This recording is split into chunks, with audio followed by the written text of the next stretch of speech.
सभी गुरु भाई गुरु बहनों को फिर से मेरा प्रणाम।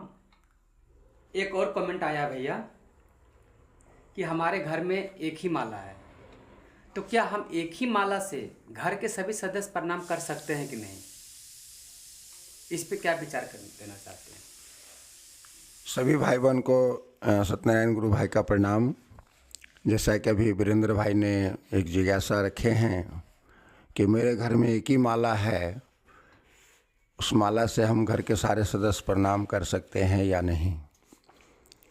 देखिए साहब तो इसका जवाब थोड़ा हंसी मजाक में दिए थे, लेकिन साहब का जवाब हंसी मजाक नहीं, सीरियस ही होता है, चाहे वो जिस भाषा में बोले।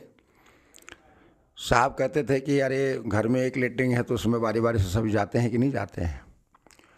घर में यदि एक थाली है तो उसमें सब बारी बारी से खाते हैं कि नहीं खाते हैं। तो माला आपके घर में यदि एक ही है तो एक माला से घर के सारे सदस्य प्रणाम कर सकते हैं, बशर्ते उस माला को कोई गले में धारण नहीं करे तब। यदि आप माला को प्रणाम करके अपने गले में धारण कर लेते हैं, उस माला से घर का दूसरा सदस्य प्रणाम नहीं कर सकता है। यदि आप प्रणाम करके माला को घर में टांग देते हैं या रख देते हैं तो उस माला से घर का सारे सदस्य प्रणाम कर सकते हैं। और माला यदि टूट जाए तो उसको फिर अढ़ाई गांठ लगवा करके उसी माला को फिर तैयार करना चाहिए। यदि माला खो जाए तो फिर दूसरा माला ले लेना चाहिए।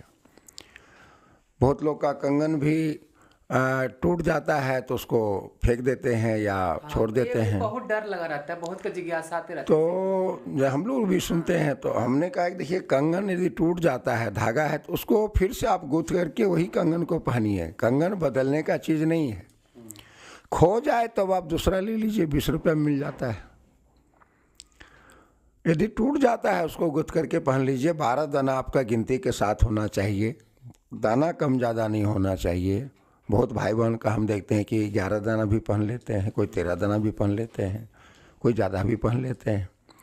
12 दाना का कंगन पहनना चाहिए। 12 ज्योतिर्लिंग, 12 राशि के प्रतीक है, 12 सूरज के प्रतीक है, इसलिए 12 दाना का कंगन पहनना चाहिए। और माला का सवाल है कि माला, एक माला से घर के सारे सदस्य प्रणाम कर सकते हैं, बशर्ते उस माला को आप गले में धारण नहीं कर सकते हैं। इसी विचार के साथ सभी भाई बहन को मेरा पुनः प्रणाम।